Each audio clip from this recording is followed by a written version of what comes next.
Career बनाना, reporter, writer या फिर editor बनना, तो आज ही संपर्क करें आज है रमझाझर में। हमारा पता है सुर्री घाट, बाईपास रोड, पड़ाव चौक, मुंगेली।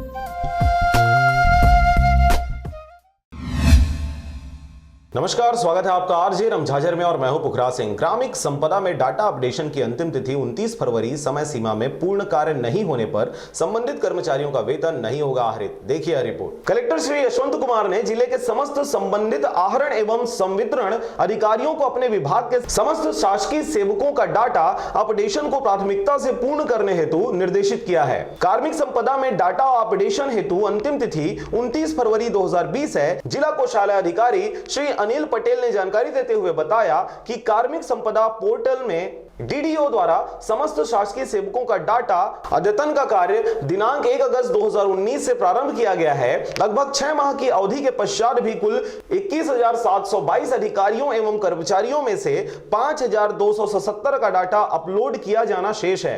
शेष 5,277 अधिकारियों एवं कर्मचारियों में स्कूल शिक्षा विभाग के कर्मचारियों की संख्या 2,515 है, जिनमें मुख्य रूप से बीईओ पुसौर के 478, बीईओ बरमकेला के 351, बीओ सारंगगढ़ के 207 तथा अस्पताल अधीक्षक रायगढ़ के 294, पीडब्ल्यूडी के 188 कर्मचारियों का कार्मिक संपदा में अपडेशन लंबित है। इसके अतिरिक्त अन्य कई विभागों के कर्मचारियों की जानकारी के ऑनलाइन अपडेशन का कार्य अपूर्ण है। समय सीमा में 100% कार्य पूर्ण नहीं करने वाले आहरण एवं संवितरण अधिकारियों के कार्यालयों के वेतन देयक कोषालय एवं उप कोषालयों में स्वीकार नहीं किया जाएगा, जिसकी संपूर्ण जवाबदारी संबंधित विभाग की होगी। ब्यूरो रिपोर्ट, आरजे रमझाझर।